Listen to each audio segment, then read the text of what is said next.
Hello and welcome to Chemistry or Physics for eSchools. As you can see from the list, I teach a number of different chemistry or physics classes, and hopefully this will help you be successful with the class by kind of looking at the format of the class and how everything's laid out and the expectations. My name is Mr. Devenney.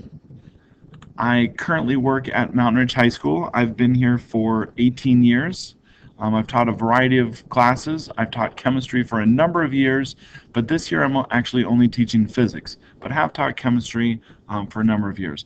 Just to kind of let you get to know me a little bit, since I'm going to be your teacher, and I'd like to get you to know you a little bit. And if you haven't, maybe send me a message and give me some information about yourself. So I have two small children who are full of energy and give me something to do after school, and we really like spending time with them and having a good time.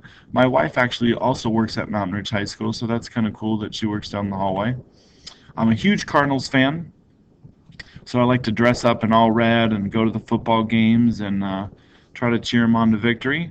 And the other thing I like it, believe it or not, is even though I'm kind of getting up there, I'm a little bit older, still love playing video games, and recently got the PlayStation 4 and spent some time doing that. This video is designed to help you be successful in any of my eSchool courses.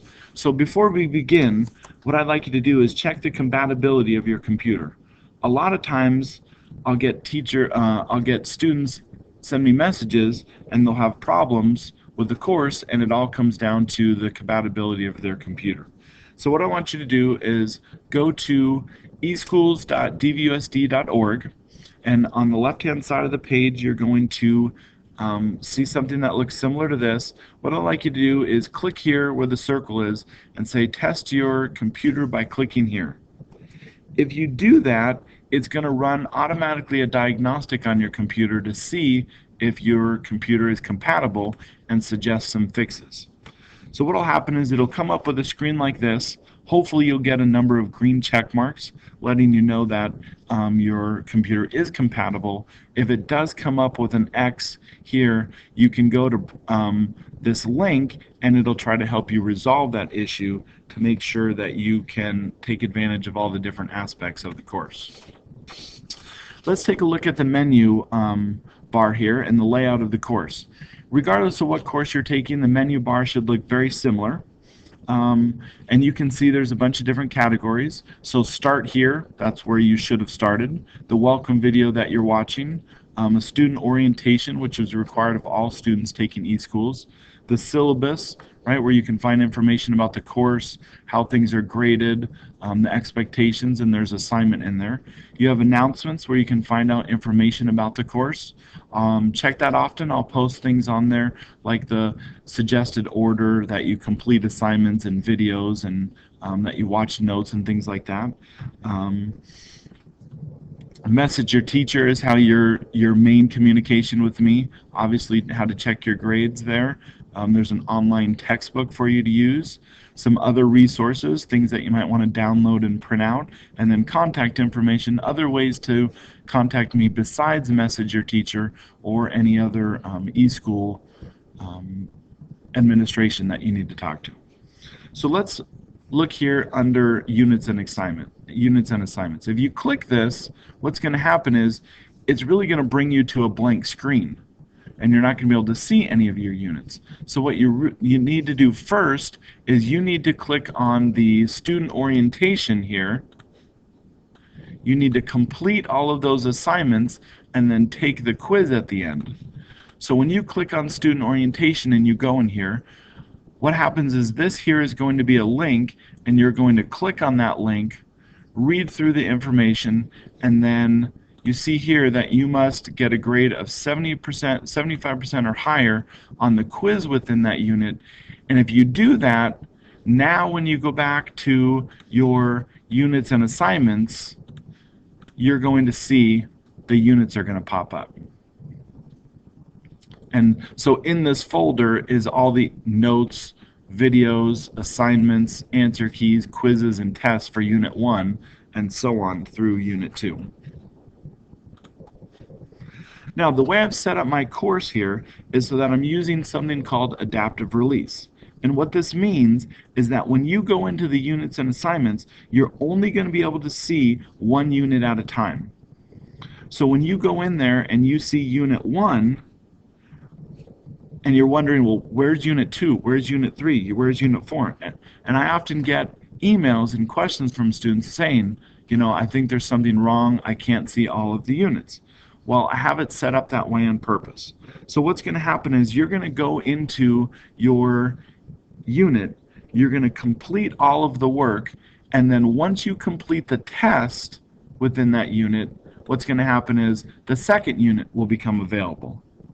And then you've got to go through that unit, complete all the assignments, look at all the notes, and then once you take the test, that test will trigger so that Unit 3 will become available. And so that's why how the course works. So don't freak out if you're only seeing one unit. You have to complete that unit before the next one comes out. Now let's get into the different parts of a unit. Each unit is designed the same so that it's user-friendly for you when you go from unit to unit. When you open up a unit, you will see a familiar layout. First thing you're going to see is notes and videos. Then you're going to see worksheets and handouts, answer keys, and a chemistry, and some sort of quiz. Right? So under notes and videos, you're going to see exactly that. You're going to get notes that are in a PowerPoint form, or you're going to see videos where it's me, or it's linking it to a website that you might go to watch a video there that'll help explain the concepts. Under worksheets and handouts, this is vital. You have to do the work for the class in order to be successful. So in those worksheets, please take the time to complete those. Do the best that you can and learn from your mistakes. Once you've completed an assignment, you can go to the answer key and look at the answers, and then that will help you figure out your mistakes and then give you some idea of maybe some questions you want to ask me so that I can help clarify and get any misconceptions or help you figure out what mistake you've made or why the way that you've done it is incorrect. Once you've completed all the worksheets and handouts, and you've checked all your work, you're going to go on to the quiz. So in each unit you're going to see this quiz, but you're not going to currently see a test available to you. Well, the quiz is basically trying to give you an idea, are you ready to take the test, or do you need to go back and study some more before taking the test? It's not worth it nearly as many points, so it's kind of a good guide to see if you want to move on. Now, once you complete this quiz, because the course is set up with that adaptive release, after it's complete, then the unit exam will show up. After completing the exam, that's when the next unit's going to show up. So please take the quiz, learn from your mistakes, go back and study if you need to, take the exam, and then you'll be able to move on to that next unit. So once you click on one of the links, I've shown you what it looks like if you go into the category that says notes and videos. So you'll see there are a number of different options, and some will have more notes than others and some will have more videos than others. But usually if there is notes, it's going to be in a PowerPoint. And so in order to get the full effect of the PowerPoint, what you really need to do is play it as a slideshow and not just view it slide to slide. So on your computer, once you download and open this PowerPoint, if you press F5 on your computer, it will start to play that as a slideshow. Now you can click through the slides and you can see the different animations that take place that will hopefully help and aid with your understanding. So whenever you do a PowerPoint, please hit that F5 and play through it. The other thing you're going to see is you're going to see something that is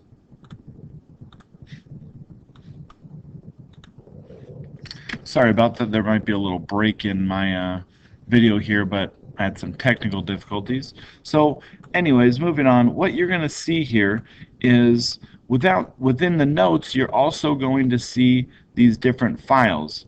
Now, sometimes it'll be a file that you download and play in your computer, and other times the videos might be a link to YouTube. Either way, if you see this format here, which is an MP4, those are for Mac users. And if you are using a PC, you are going to want to download the WMV file, and that will work best with your computer. Now let's look at the icons that you'll see throughout the course. What you're going to see is this content and unit folder. What that is exactly that. It's a folder. It contains all of the different videos, notes, assignments, quizzes, and tests for each unit. And you're going to see that blue folder. Once you go into a folder, now you're going to see something that is files. Those are what we were just talking about on the previous page. You're going to download those files. You're going to complete that's where you're going to find your assignments that you're going to be completing, answer keys, and PowerPoints, things like that. So make sure you download those to your computer so that you can do them. This here is a very important icon. If you see that icon, what that's telling you is that assignment must be turned in, and you're going to receive points for that assignment. So make sure you click on that assignment, and how you submit it. You're not going to email a Word document to me as an attachment. You're actually going to use this link, and when you click on it, it's going to give you the option of uploading it from there. And so that's how you need to make sure you turn that in. And then this last icon is what you're going to see for all your quizzes and tests. Those are obviously where the most points are possible for the course. So make sure you complete those, do your best on them, and those are the things that are going to unlock the next units and the other assignments within the course. Moving on, one little thing that you might get when you try to open a document, if you get a window like this and it asks for this username and password, what you really need to do is just hit the cancel button, and when you hit that cancel button, it should take care of it, and then you'll be able to save that document or it'll open it. But if that doesn't, let me know and I will do my best to help you. So finally, going back to the menu, a few more things about it. There's a number of different resources for the class, right? So if you click on resources or online textbook, you can see that on the online textbook, it's going to be exactly that, a textbook that you can read and look for extra information, use as a reference. Under resources, depending on which class you're in, physics or chemistry, you're going to definitely want to go to resources, because in chemistry, you have this periodic table document. You need to download that and print it out. It's going to be vital for your success. In physics, it's going to look very similar, except for it's going to say an equation sheet. You need to download and print out that equation sheet so that you can also have all those equations at your disposal so to help you be successful. At any point during the course, if you feel like you need to get a hold of me, you want to ask a question, you need some clarification, you'd like some more explanation on a certain type of problem or a certain issue, please use the Message Your Teacher tab over here in the menu bar. Email should be your last resort. If you use the Message Teacher and you haven't heard from me in 24 hours, then consider going into the contact information and sending me an email, or it gives my phone number and you can give me a call. Please don't hesitate to ask questions, to contact me with anything. Let me know what I can do to help you be successful. And again, shoot me a message and let me know about yourself. What other science classes have you taken? What are your interests? Why are you taking the class in eSchools? Just give me some information about yourself. I wish you the best of luck, and again, contact me with anything that you need.